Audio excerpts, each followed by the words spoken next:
এই জেংখিনি ইয়াত আহি লাগি আছিলেহি। কাৰ জেং ক'ত আহি লাগি আছে, এইখিনি লাগি আছেহি। কালি উকটি জেংখিনি এৰুৱাইছে।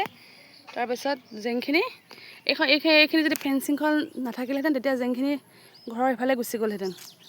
উটি অহা জেং এতিয়া ইয়াতে থৈ দিছে এনেকৈ গোটাই মেলি। এতিয়া ভাবিছোঁ এইখিনি অকণমান চাফা কৰি দিওঁ, জ্বলাই দিওঁ। ভণ্টি আহিছে। বানপানীৰ পাছত পদূলি আমাৰ অৱস্থা এনেকুৱা হৈ গ'ল।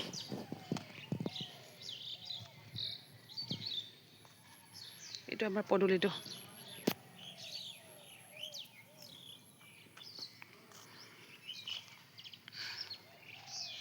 আৰু এইখন হৈছে পথাৰখন। পথাৰখনৰ পলসে পুতি পেলালে। বানপানী হোৱা দুদিনৰ আগত ৰুই শেষ হৈছিলেহে। এতিয়া ৰোৱাৰ একো চিন চাপেই নাই। পথাৰ পলস চব পুতি পেলালে। কোনটো কেনেকৈ ওলাই গ'ল?